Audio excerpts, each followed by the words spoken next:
Donald Trump को America के राष्ट्रपति की शपथ लेने में अभी वक्त है, लेकिन ट्रंप समर्थकों से ज्यादा बेंजामिन सरकार के मंत्री उत्साहित हैं। इजरायली मंत्रियों ने एक नई मुहिम छेड़ दी है और इसके सेंटर में है वेस्ट बैंक। दरअसल इजरायल को यकीन है कि डोनाल्ड ट्रंप उन्हें वेस्ट बैंक पर स्वामित्व की हरी झंडी दे सकते हैं, लेकिन सवाल है कि बेंजामिन के इस भरोसे की वजह क्या है। इस रिपोर्ट में देखिए।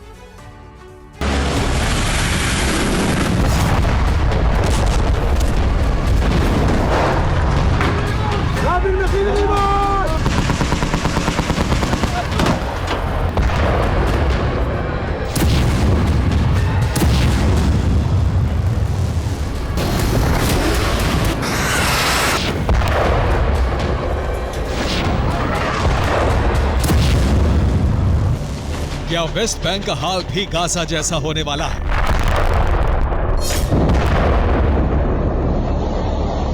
क्या इजराइल वेस्ट बैंक पर कब्जे की जंग शुरू करने वाला है?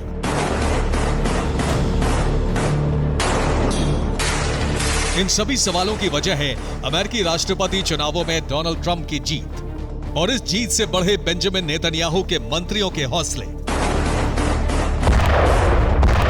डोनाल्ड ट्रंप अमेरिकी राष्ट्रपति की शपथ जनवरी में लेंगे, लेकिन इजरायली मिनिस्टर्स के बयान और हौसले बता रहे हैं कि आईडीएफ किसी भी वक्त वेस्ट बैंक पर कब्जे के लिए चढ़ाई शुरू कर सकती है।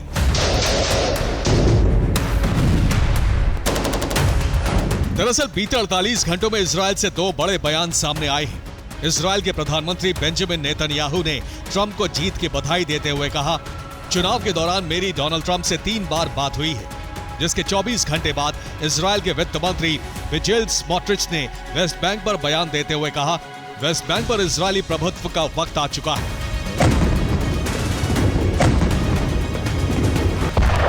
साफ है, इजरायल डोनाल्ड ट्रंप की जीत से उत्साहित है। उसे उम्मीद है कि अमेरिका में आने वाली ट्रंप सरकार उसे वेस्ट बैंक पर पूर्ण कब्जे और प्रभुत्व जमाने के लिए हरी झंडी दे सकती है। इजरायली मंत्रियों ने वेस्ट बैंक पर कब्जे का नैरेटिव सेट करने के लिए एक मुहिम शुरू कर दी है। हाल ही में इजरायली विदेश मंत्री ने भी अपने बयान में फिलिस्तीन के स्थापना तक को स्वीकारने से इनकार कर दिया है। उन्होंने अपने बयान में कहा, फिलिस्तीनी राज्य का निर्माण सच नहीं है, क्योंकि ये एक हमास राज्य होगा। बेंजामिन मंत्रियों के हौसले बुलंद होने की वजह ट्रंप का ईरान विरोध रुख है। दरअसल डोनाल्ड ट्रंप ईरान को कमजोर करना चाहते हैं, जिसके लिए उसके प्रॉक्सी को खत्म करना जरूरी है। ऐसे में इजरायल को उम्मीद है कि ट्रंप प्रशासन से उसे हर मनमानी की छूट मिल सकती है। इसी का फायदा उठाकर वो वेस्ट बैंक पर कब्जे का ख्वाब देख रहा है।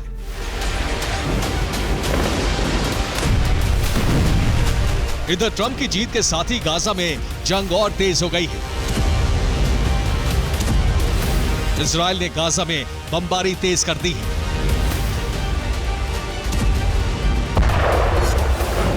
ये बेतलाहिया की तस्वीरें हैं, जहां इजरायल ने शरणार्थी कैंपों पर बम बरसाए, जिसमें 20 लोगों की मौत हो गई। ये खान यूनिस की तस्वीरें हैं, जहां अल मवासी बॉर्डर के पास इजरायल ने बमबारी की, जिसमें कई लोग घायल हो गए। जबालिया में रेफ्यूजी कैंपों पर भी इजरायल ने एयर स्ट्राइक की, जिसमें 15 लोग मारे गए।